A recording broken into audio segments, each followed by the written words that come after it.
إن الحمد لله نحمده ونستعينه ونستغفره ونؤمن به ونتوكل عليه ونعوذ بالله من شرور أنفسنا ومن سيئات أعمالنا من يهده الله فلا مضل له ومن يضلل فلا هادي له وأشهد أن لا إله إلا الله وحده لا شريك له وأشهد أن محمدًا عبده ورسوله أرسله بالهدى ودين الحق ليظهره على الدين كله ولو كره المشركون صلى الله على محمد وعلى آله وأصحابه وأتباعه أجمعين أما بعد فيا عباد الله أوصيكم ونفسي أولا بتقوى الله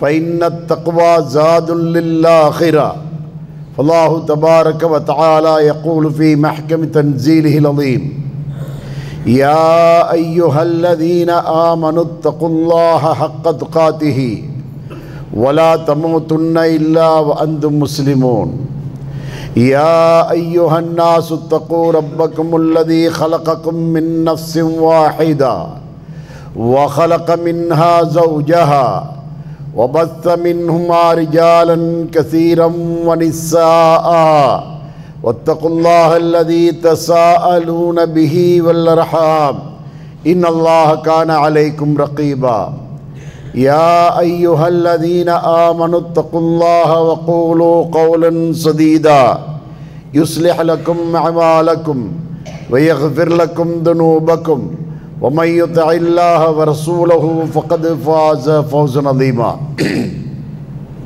புகழ் அனைத்தும் உலகனைத்தையும் படைத்தாளுகின்ற வல்ல அல்லாஹ் ஒருவனுக்கே ஆகும்.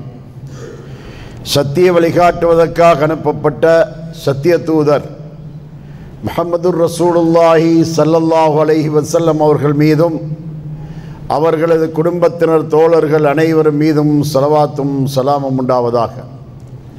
புனித ஜும்மா கடமையை நிறைவு செய்வதற்காக இங்கு சமூகமளித்திருக்கும் எல்லாம் வல்ல அல்லாஹ்வின் நல்லடியார்களே, அன்புள்ள தோழர்களே, எவ்வாறானதொரு வாழ்க்கையை கொண்டு இம்மை மறுமை வெற்றியையும் அல்லாஹ்வின் அன்பையும் அருளையும் அவனுடைய அருக்கொடை என்னும் சுவர்க்கத்தையும் அடைந்து கொள்ள முடியுமோ அந்த வாழ்க்கையை எவ்வளவு சிரமத்துக்கு மத்தியிலும் கடைபிடித்தொழுகுமாறும், எவ்வாறான ஒரு வாழ்க்கையை கொண்டு இம்மை மறுமையின் தோல்வியையும் அல்லாஹ்வின் கோபத்தையும் தண்டனையையும் கொடிய நரகத்தையும் அடைந்து கொள்ள வேண்டி வருமோ அந்த வாழ்க்கையிலிருந்து முற்றாக விலகி நடந்து கொள்ளுமாறும் முதலில் எனக்கும் அப்பால் உங்களுக்கும் உறுதியாக வசியத்து செய்து கொள்கிறேன்.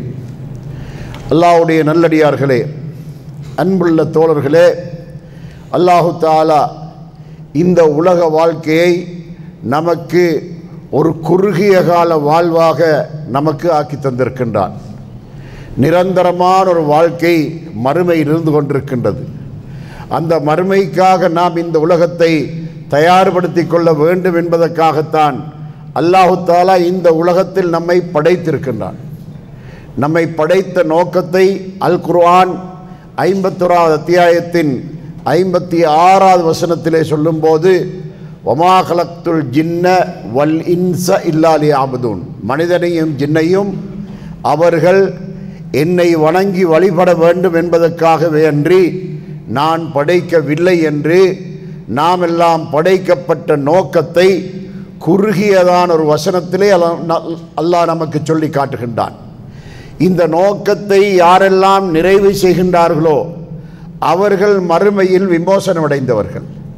இந்த நோக்கத்தை நிறைவு செய்வதை பற்றி எந்த விதமான கவனமும் இல்லாமல் இந்த உலகத்திலே அலட்சியமாக வாழுகிறார்களோ அவர்கள் மறுமையில் மிக மிக துக்கமடையக்கூடியவர்களாக இருப்பார்கள் என்பதை நாம் கவனத்தில் கொள்ள வேண்டும். அல்லாஹ்வுடைய நல்லடியார்களே, அன்புள்ள தோழர்களே, மனிதனுடைய ஒரு வளமை இருக்கின்றது. வாய்ப்புகளை எல்லாம் தவற விட்டு கடைசி நேரத்திலே கவலைப்படுகின்ற ஒரு போக்கு மனிதரில் அதிகமானவர்களிடத்திலே இருக்கின்றது. அந்த நிலைமை நமக்கு இந்த உலக வாழ்க்கையில் நடந்திருந்தால் அதை நாம் ஈடு செய்வதற்கு நமக்கு வாய்ப்பு இருக்கின்றது. உதாரணத்துக்கு பரீட்சையிலே ஒருவன் முதலாவது முறை தோல்வி அடைந்து விட்டால் உணர்ச்சி அடைந்து இரண்டாவது முறையோ மூன்றாவது முறையோ அவன் பூரணமான சித்தி அடைவதற்கான வாய்ப்புகள் அவனுக்கு இருக்கின்றது. ஆனால் உலக வாழ்க்கை அப்படி அல்ல. உலக வாழ்க்கையில் ஒரு வாய்ப்பை இழந்து விட்டால் அவனுக்கு அதற்கு அப்பால் எந்த வாய்ப்பும் கிடையாது. அல்லாஹு தஆலா திருமறை குர்ஆன் 23வது அத்தியாயத்தின் 99வது 100வது வசனங்களிலே இது பற்றி ஒரு எச்சரிக்கையை நமக்கு சொல்லி காட்டுகின்றான். ஹத்தா இதா ஜா அஹதஹுமுல் மௌத்து கால ரப்பிர்ஜிஊன்.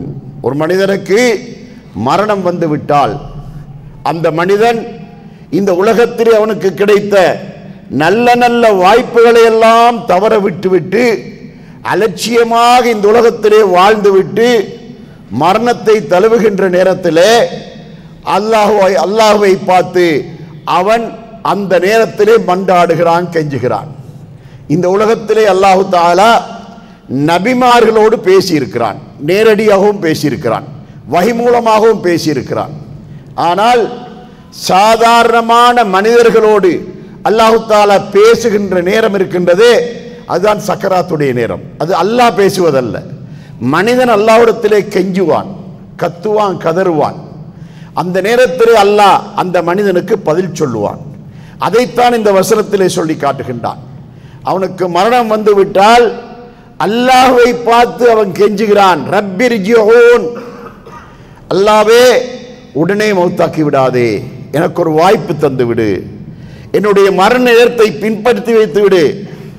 காரணம் லஅல்லி அஅமலு சாலிஹன் ஃபீமா தரக்து, எனக்கு விடுபட்டு போன அமல்களை செய்வதற்கு ஒரு வாய்ப்பு தந்துவிடு என்று அல்லாஹ்விடத்திலே கேட்கிறான். விடுபட்டு போன அமல் என்று சொன்னா இன்று மனிதனுக்கு என்னென்ன அமல்கள் எல்லாம் விடுபட்டு போகின்றது என்பது மனிதனுக்கு தெரியும். அல்லாஹ்வை வணங்குவதற்கு, அவனுக்குரிய கடமைகளை செய்வதற்கு எல்லா விதமான வாய்ப்புகளும் இருக்கக்கூடிய நேரத்திலே உலகத்திலே மனிதன் மூழ்கி போயிருக்கிறான் பாருங்கள்.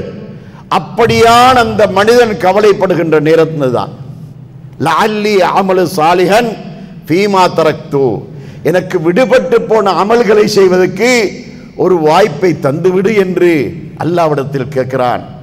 அவனுக்கு அல்லாஹ் பதிலும் சொல்கிறான். இதில் ஒரு ஆச்சரியம் என்ன தெரியுமா? இது ஒரே ஒரு மனிதனுக்கு சொல்லும் பதில் அல்ல.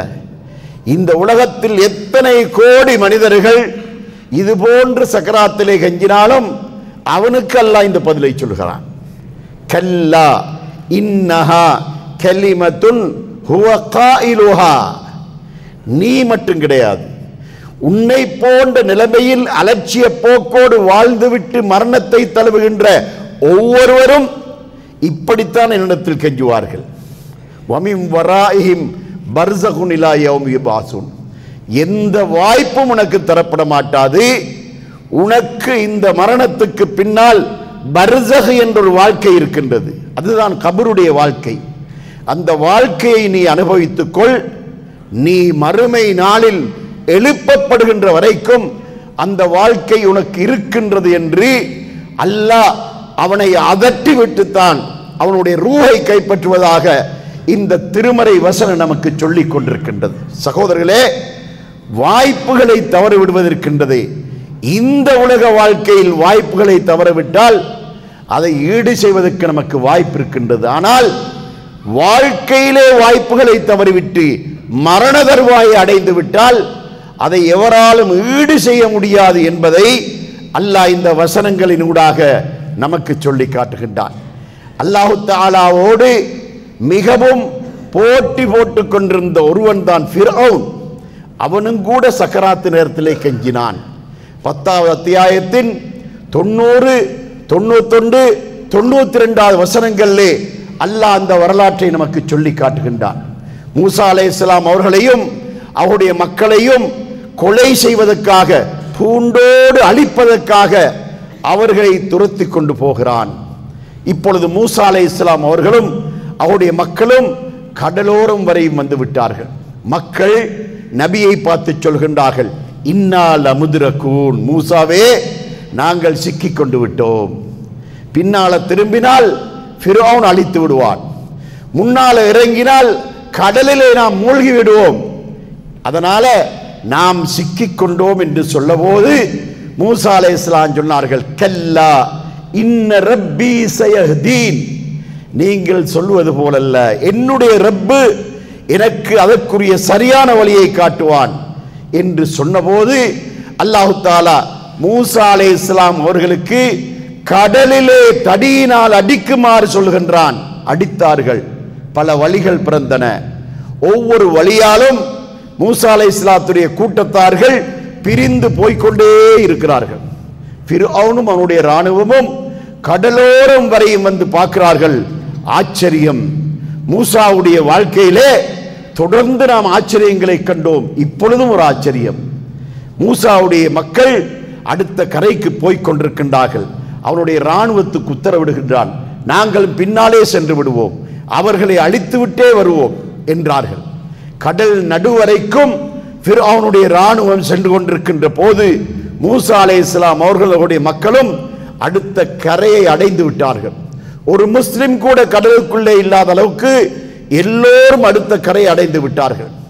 அல்லாஹு தஆலா எந்த ரப்புல் ஆலமீன் அந்த கடலை பல வழிகளாக பிறந்தானோ அந்த ரப்புல் ஆலமீன் மீண்டும் அந்த கடலை ஒன்று சேர்த்து விட்டான்.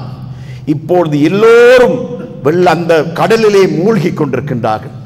அந்த நேரத்திலே அந்த ஃபிரௌனை பற்றி அல்லாஹ் சொல்றான், ஹத்தா இதா அத்ரகஹுல் கரக், அவன் மூழ்கி கொண்டிருக்கின்ற நேரத்திலே அல்லாஹ்வை பார்த்து சொல்கிறான், ஆமன்து அன்னஹு லா இலாஹ இல்லல்லதி ஆமனத் பிஹி பனூ இஸ்ராயில், பனூ இஸ்ராயில்கள் எந்த இறைவனை நம்பினார்களோ அதே இறைவனை நானும் நம்புகிறேன், வஅன மினல் முஸ்லிமீன், நானும் அந்த முஸ்லிம்களில் போல ஒரு முஸ்லிமாக ஆகுகின்றேன். அனரப்புக்கும் லஅலா, நான் தான் உங்களுடைய மேலான ரப்பு, ஹல்லக்கும் மின்னிலாஹின் கைரி, நான் அல்லாத ஒரு இறைவன் உங்களுக்கு இருக்கிறானா என்று நாத்திகம் பேசியவன் தான் அந்த ஃபிரௌன். அந்த நேரத்திலே தன்னுடைய பலகீனத்தை ஏற்றுக்கொள்கிறான். ஆமன்து அன்னஹு லா இலாஹ இல்லல்லதி ஆமனத் பிஹி பனூ இஸ்ராயில், பனூ இஸ்ராயில்கள் எந்த இறைவனை நம்பினார்களோ அந்த இறைவனை நானும் நம்புகிறேன், அவர்களை போன்ற முஸ்லிமாக நானும் ஆகுகிறேன் என்று சொல்ல போது அல்லாஹ் கேட்கிறான், ஆல் ஆன, இப்பொழுதுதான் உனக்கு இந்த சிந்தனை வந்தது, சற்று முன்னதாக வரைக்கும் நீ விஷமகாரனாக இருந்தாய்.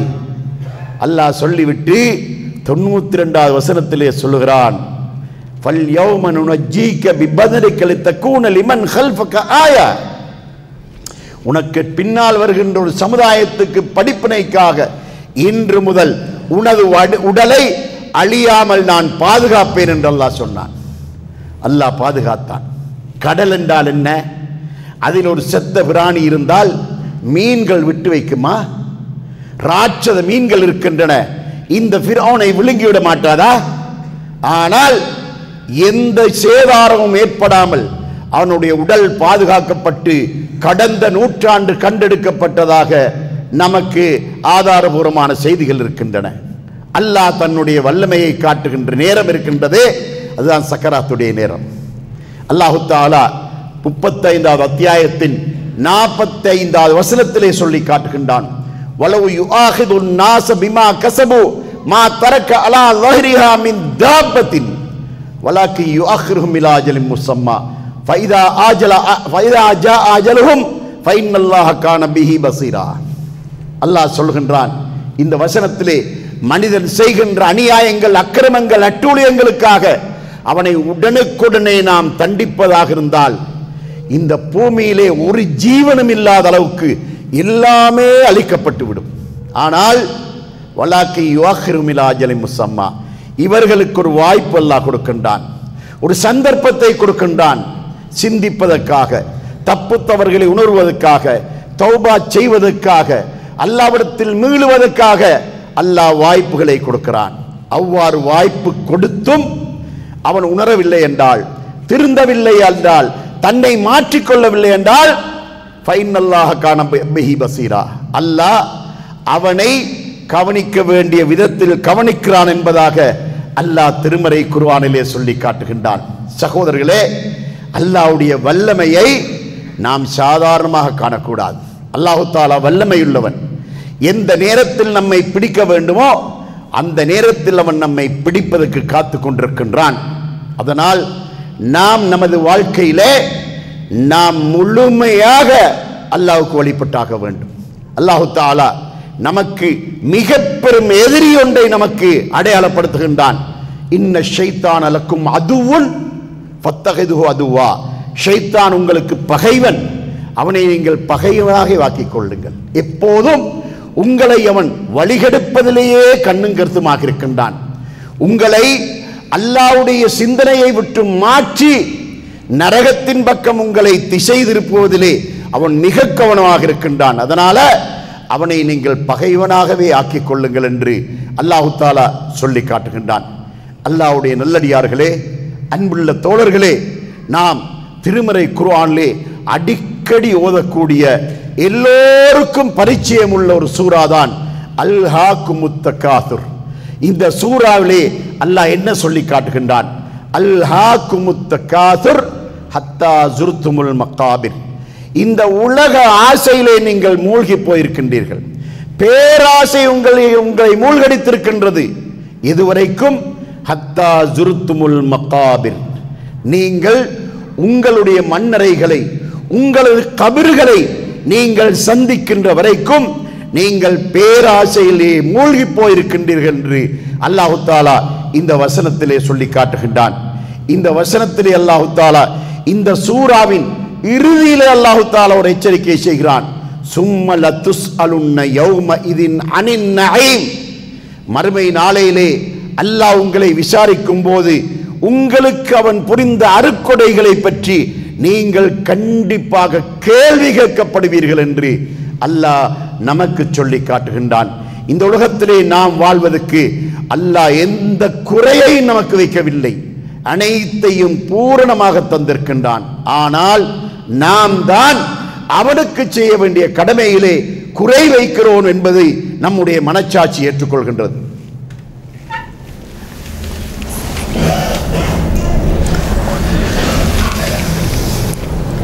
அல்ஹம்துலில்லாஹி ரப்பில் ஆலமீன் வஸ்ஸலாத்து வஸ்ஸலாமு அலா முஹம்மதின் ஸல்லல்லாஹு அலைஹி வஸல்லம் வ அலா ஆலிஹி வ ஸஹ்பிஹி அஜ்மஈன். அம்மா பாத். அல்லாஹ்வுடைய நல்லடியார்களே, அன்புள்ள தோழர்களே, அல்லாஹு தஆலா திருமறை குர்ஆன் 9வது அத்தியாயத்தின் 100வது வசனத்திலே அல்லாஹு தஆலா சொல்லி காட்டுகின்றான். அதாவது சஹாபாக்கள், முஹாஜிரீன்கள், அன்சார்கள், அவர்களை தொடர்ந்து வந்தவர்கள், இவர்கள் எல்லோரையும் பற்றி அல்லாஹு தஆலா சொல்லிவிட்டு ரலியல்லாஹு அன்ஹும், அல்லாஹ் அவர்களை பொருந்திக் கொண்டான். வரது அன்ஹு, அவர்களும் அல்லாஹ்வை பொருந்திக் கொண்டார்கள். அல்லாஹு தஆலா திருமறை குர்ஆனிலே ஒரு சமுதாயத்தை குறிப்பிட்டு காட்டி அவர்கள் மீது அன்பு வைத்ததாக அல்லாஹ் சொல்லுவது இந்த சஹாபாக்களை பற்றி தான். அப்படிப்பட்ட இந்த சஹாபாக்களுடைய வாழ்க்கையிலே நமக்கு மிக பெரும் படிப்பினைகள் இருக்கின்றன. அந்த சஹாபாக்கள் இஸ்லாத்தை ஏற்றுக்கொள்வதற்கு முன்னால் எப்படி அவர்கள் இந்த உலகத்திலே உலக ஆசைக்கு அடிமைப்பட்டு மூழ்கி போயிருந்தார்கள் என்பதையும், இஸ்லாத்தை ஏற்றுக்கொண்டதற்கு பின்னால் எப்படி அவர்கள் தங்களை மாற்றிக்கொண்டார்கள் என்பதையும் நாம் வரலாற்றிலே காணக்கூடியதாக இருந்து கொண்டிருக்கின்றது.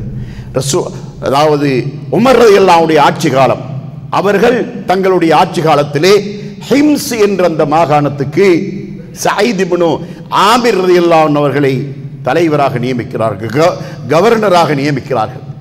அப்படி நியமித்த அந்த சயீத் இப்னு ஆமிர் ரலியல்லாஹு அவர்கள் அல்லாஹ்வுக்கு அடிபணிந்து வாழ்வதிலே, தக்வாவிலே மிக மிக முன்மாதிரியான ஒருவராக இருந்திருக்கின்றார்கள். அப்படியான அவர்களுடைய ஆட்சியை பற்றி மக்கள் என்ன கருத்து கொள்கிறார்கள் என்பதை பார்ப்பதற்காக உமர் ரலியல்லாஹு அவர்கள் ஒரு நாள் அந்த மாகாணத்துக்கு செல்கிறார்கள். சென்று மக்கள் எல்லோரையும் மஸ்ஜிதிலே ஒன்று கூட்டி அமர வைத்து விட்டு சயீத் இப்னு ஆமிர் ரலியல்லாஹு அவர்களை முன்னால் வைத்து விட்டு மக்களை பார்த்து கேட்கிறார்கள், மக்களே, இந்த நான் நியமித்த என்னுடைய பிரதிநிதியை பற்றி உங்களது அபிப்பிராயம் என்ன? அவருடைய நிர்வாகத்தை பற்றி நீங்கள் என்ன சொல்லுகிறீர்கள் என்று கேட்டபோது அந்த மக்களிலே இருந்து ஒருவர் எழுந்தார். எழுந்து ஹலீஃபாவே, அவர் எங்களுக்கு மிக திருப்தியானவர், ஆனால் அவரிடத்தில் 3 குறைகள் இருக்கின்றன. அந்த 3 குறைகளையும் நாம் காரணம் தெரிவதற்காக முயற்சி செய்தோம். அவர் ஒண்ணுமே சொல்லுகிறார் இல்லை. அது ஒன்று மட்டும்தான் குறைபாடு. உமர் ரலியல்லாஹு அன்ஹு அவர்கள் இந்த வரலாற்றிலே சொல்லுகிறார்கள், இந்த சயீதை பற்றி இந்த மக்கள் என்ன சொன்னார்கள், என்ன குறை காணுகிறார்கள், இது அவருக்கு அவமானமாக ஆகிவிடுமோ என்று நான் கவலைப்பட்டேன் என்று சொல்லி காட்டுகிறார்கள். இப்பொழுது உமர் ரலியல்லாஹு அன்ஹு கேட்கிறார்கள், சரி அந்த குறையை சொல்லுங்கள். அப்பொழுது அவர்கள் சொல்லுகிறார்கள், அவர் வேலைக்கு வருகின்ற போது தாமதமாகி வருகிறார், அது ஒரு காரணம். காரணத்தை கேட்டால் சொல்லுகிறார் இல்லை. இன்னும் ஒரு காரணம், அவர் சில நேரத்திலே திடீரென்று மக்களுக்கு முன்னால் மயங்கி விழுந்து விடுகிறார், அவரை நாம் சரி செய்து அவரை எழுப்பி விடுகின்றோம், அதற்கான காரணத்தை கேட்டால் சொல்லுகிறார் இல்லை. மூன்றாவது காரணம், இரவிலே பகலெல்லாம் நமக்காக உழைக்கிறார், ஏதாவது ஒரு தேவை ஏற்பட்டு இரவிலே போய் அவருடைய கதவை தட்டினால் அவர் எந்த பதிலும் சொல்ல மாட்டார், ஃபஜ்ர் வரைக்கும் எங்களுக்கு எந்த பதிலும் சொல்ல மாட்டார் என்று சொன்னபோது உமர் ரலியல்லாஹு அன்ஹு அவர்கள் அந்த சயீத் ரலியல்லாஹு அன்ஹு அவர்களை பார்த்து கேட்கிறார்கள், சயீதே, இந்த மக்கள் சொல்லுகின்ற இந்த குறைக்கு என்ன பதில் சொல்கிறாய்? முதலாவது சொல்கிறார், ஹலீஃபாவே, என்னுடைய வீட்டில் எனது மனைவிக்கு உதவி செய்வதற்கு என்னை தவிர வேறு யாரும் இல்லை. நான் காலையிலே அவருடைய தேவை, வீட்டு தேவைகள் எல்லாவற்றுக்கும் தேவையான உதவி உபகாரங்களை செய்துவிட்டு பணி செய்ய வருகிறேன். பணிக்கு வந்தால் ஓய்வெடுக்காமல் தொடர்ந்து நான் என்னுடைய நிர்வாகத்தை செய்கிறேன். ஒரு காரணம் சரி. இரண்டாவது காரணம், நீங்கள் மயங்கி விழுகிறீர்களே, அதற்கான காரணம் என்ன? அழுது கொண்டே சொல்லுகிறார், மக்காவிலே ஹுபைப் ரலியல்லாஹு அன்ஹு தூக்கிலிடப்பட்ட நேரத்திலே நான் முஸ்லிமாக இருக்கவில்லை, நான் அப்பொழுது ஒரு வாலிபன், நான் அந்த காட்சியை கண்ணால் பார்த்து கொண்டிருந்தேன். அவர் அந்த மக்களுக்கு முன்னால் தூக்கிலிடப்பட்ட நேரத்திலே அவர் அல்லாஹ்விடத்திலே பிரார்த்தனை செய்கிறார், அல்லாஹ்வே, யாரெல்லாம் எனக்கு இந்த அநியாயத்தை செய்கிறாரோ அவர்களை நீ பொறுப்படுத்தி விடு, கவனித்து விடு என்று ஒரு பிரார்த்தனையும் செய்தார். அந்த நேரத்திலே அவரிடத்திலே கேட்கப்பட்டது, உமக்கு கடைசி ஆசை என்ன என்று கேட்டபோது, என்னுடைய ரப்புக்காக நான் 2 ரக்காத்துகள் தொழ வேண்டும் என்று சொன்னார். அவருக்கு தொழுகைக்கு சந்தர்ப்பம் கொடுக்கப்பட்டது, அவர் தொழுதார். தொழுது முடிந்துவிட்டு மக்களை பார்த்து சொன்னார், நான் மரணத்துக்கு பயந்துதான் தொழுகையை நீட்டுகிறேன் என நீங்கள் சந்தேகிக்காமல் இருந்திருப்பீர்களா என்றால் என்னுடைய தொழுகையை நான் இன்னும் நீட்டியிருப்பேன் என்று சொன்னார். அதற்கு பின்னால் அவர் தூக்கிலிடப்பட்டார். நான் இஸ்லாத்தை தழுவியதற்கு பின்னால் பல சந்தர்ப்பங்களிலே நானாக அழுது உண்டு. அந்த சந்தர்ப்பத்தில் நான் ஒரு வாலிபன், மக்காவிலே எனக்கு ஒரு பலம் இருந்தது, நான் அதை தடுத்திருக்க வேண்டுமே என்று நான் கவலைப்பட்டேன். எப்பொழுதாவது நான் அந்த சம்பவத்தை நினைத்தால் என்னை அறியாமல் நான் மயங்கி விழுந்து விடுகிறேன். இரண்டாவது காரணத்தை சொன்னார். மூன்றாவது காரணம், இரவிலே உங்களிடத்திலே ஏதாவது தேவைக்கு வந்து தட்டினால் நீங்கள் ஏன் பதில் சொல்லாமல் இருக்கின்றீர்கள் என்று சொன்னபோது அவர் அழுது கொண்டு சொல்கிறார், ஹலீஃபாவே, பகலெல்லாம் நான் மக்களுக்கு சேவை செய்கிறேன், இரவிலே என்னுடைய ரப்பை தொழுவதற்காக நான் அந்த நேரத்தை ஒதுக்கிக் கொள்கிறேன், அந்த நேரத்திலும் இந்த மக்கள் எனக்கு தொல்லை தருகிறார்களா என்று கேட்டபோது உமர் ரலியல்லாஹு அன்ஹு அழுது விட்டார்கள்.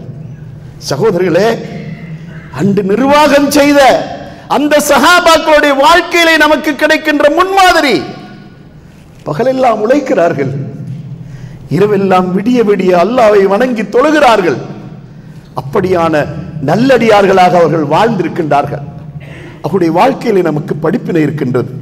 அன்று வாழ்ந்த அந்த சஹாபாக்கள் இளமையான பருவத்தில் இருந்த அந்த காலங்களிலே அவர்கள் தங்களுடைய காலங்களை, நேரங்களை அவர்கள் வீணாக்காமல் அவர்கள் அல்லாஹ்வை முழுமையாக வணங்கி இருக்கிறார்கள். ஷைத்தான் அவர்களிடத்திலே தோல்வி அடைந்திருக்கிறான். அந்த சஹாபாக்களிடத்திலே ஷைத்தான் வெற்றி அடையவில்லை, ஷைத்தான் தோல்வி அடைந்திருக்கின்றான். காரணம், அவர்கள் அந்த அளவுக்கு முழுமையாக அல்லாஹ்வுக்கு நெருக்கமான அடியார்களாக இருந்திருக்கின்றார்கள். இந்த ஹுபைப் ரலியல்லாஹு அன்ஹு அவர்கள் தூக்கு மரத்துக்கு ஏறுகின்ற நேரத்திலும் தன்னுடைய ரப்புக்கு 2 ரக்காத்துகள் தொழ வேண்டும் என்று கேட்டிருக்கின்றார். அந்த அளவுக்கு அல்லாஹ்வுக்கு நெருக்கமானவர்களாக இருந்திருக்கின்றார்கள். ஒருவர் தூக்கு மரத்திலே ஏற்றப்படுகின்ற போது 2 ரக்காத்துகள் தொழுவது ஒரு சுன்னா என்ற ஒரு நடைமுறை இந்த ஹுபைப் ரலியல்லாஹு அன்ஹு மூலமாகத்தான் ஷரியத்திலே ஒரு முன்மாதிரியாக்கப்பட்டது என்ற வரலாற்றை நாம் பார்க்கின்றோம். இப்படிப்பட்ட ஒரு நல்லடியார்களாக அவர்கள் இருந்திருக்கின்றார்கள். சகோதரர்களே, இந்த சபையிலே பார்ப்போம். இந்த சபையிலே பெரும்பான்மையாக இருக்கின்றவர்கள் இளைஞர்கள். இங்கிருக்கின்ற முதியவர்களும் அந்த இளமை பருவத்தை தாண்டி வந்தவர்கள் தான்.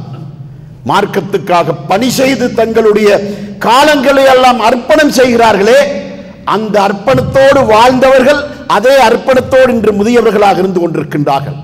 ஆனால் இப்பொழுது இருக்கின்ற இந்த இளைஞர்கள் தங்களுடைய நேரங்களையும் காலங்களையும் அவர்கள் அல்லாஹ்வுக்காக செலவு செய்ய வேண்டும். அல்லாஹ் தஆலா வாலிப சமுதாயத்தை நமக்கு முன்மாதிரியாக காட்டுகின்றான். அல்லாஹ் தஆலா சூரா யூசுஃபை நமக்கு ஒரு முன்மாதிரியாக காட்டுகின்றான். யூசுப் அலைஹிஸ்ஸலாம் ஒரு வாலிபராக இருந்த அந்த யூசுப் அலைஹிஸ்ஸலாம் அவர்களுக்கு அந்த அரசனுடைய மனைவி அவர்களை அந்த பாவமான வழியின் பக்கம் அழைத்த நேரத்திலே அவர்களுக்கு நல்ல வாய்ப்பு இருந்தது. ஏன்? வீட்டிலே அந்த பெண்ணையும் அவர்களையும் தவிர வேறு எவரும் இல்லை. ஆனால் அந்த நேரத்திலே அவர்கள் அல்லாஹ்வுக்கு அஞ்சினார்கள். மஆதல்லாஹ், அல்லாஹ் என்னை பாதுகாக்க வேண்டும், என்னை படைத்த ரப்புக்கு நான் மாறு செய்ய மாட்டேன், என்னுடைய எஜமானனுக்கும் துரோகம் செய்ய மாட்டேன் என்று அவர்கள் அந்த நேரத்திலே அல்லாஹ்வுக்கு அஞ்சினார்கள். ஒரு பாவம் செய்யக்கூடிய ஒரு சூழ்நிலை வருகின்ற போது ஒருவன் அல்லாஹ்வை அஞ்சுவானா இருந்தால் அதுதான் உண்மையான தக்வா. அந்த தக்வாவைத்தான் அல்லாஹ் தஆலா நம்மிடத்தில் எதிர்பார்க்கின்றான். ரசூலுல்லாஹி ஸல்லல்லாஹு அலைஹி வஸல்லம் அவர்கள் 3 பேரை பற்றி சொல்லி காட்டினார்கள். குகைக்குள்ளே நுழைந்து குகை வாசல் அடைபட்டிருந்த அந்த 3 பேரை சொல்லி காட்டின நேரத்திலே அந்த 3 பேரும் அல்லாஹ்விடத்திலே பிரார்த்தனை செய்தார்கள். அவர்களில் ஒருவர் செய்த பிரார்த்தனை நமக்கு முன்மாதிரியான பிரார்த்தனை. இன்று வாழுகின்ற நமது இளைஞர்களுக்கு முன்மாதிரியான ஒரு பிரார்த்தனை.